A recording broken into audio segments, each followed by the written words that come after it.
कैसे दिमाग में चोट लगने से एक साधारण सा दिखने वाला व्यक्ति बन गया मैथ्स का जीनियस। आपने हिंदी फिल्मों में अक्सर ये देखा होगा कि किसी हादसे में सिर पर चोट लगने के बाद जब हीरो को होश आता है तो उसकी याददाश्त खो चुकी होती है, उसे कुछ भी याद नहीं रहता और होश में आने पर वह सबसे पहले यही पूछता है कि मैं कहाँ हूँ। लेकिन क्या आपने असल ज़िंदगी में ऐसे शख्स को देखा है या उसके बारे में सुना है जिसका दिमाग एक हादसे में बुरी तरह चोटिल हो जाता है लेकिन फिर वह मैथ्स का जीनियस बन जाता है?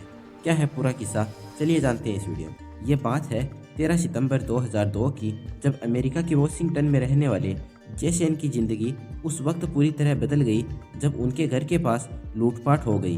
दो बदमाशों ने पीछे से उन पर हमला कर दिया और उनके सिर के पिछले हिस्से पर घुसा मारा। जेसन बेहोश हो गए, उन्हें अस्पताल ले जाया गया जहां चोट की वजह से उनके सिर पर निकल आए गुमटे का इलाज किया गया। उसी रात उन्हें अस्पताल से छुट्टी भी दे दी गई। अगली सुबह जब जेसन उठे तो उन्होंने देखा कि चीज़ों को देखने का उनका नज़रिया बिल्कुल ही बदल चुका है। अब वे उन चीज़ों पर भी गौर कर रहे थे जिन पर पहले उन्होंने जरा भी ध्यान नहीं दिया था।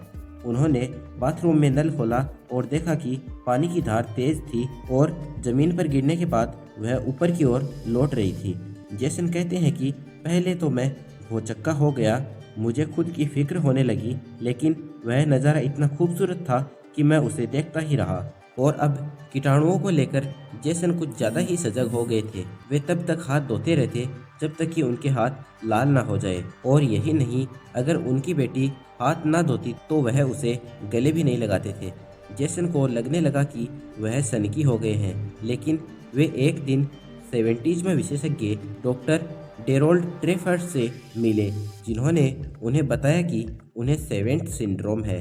फिलहाल इस दुनिया में 40 लोग ही ऐसे हैं जिन्हें सेवेंट सिंड्रोम से प्रभावित पाया गया है।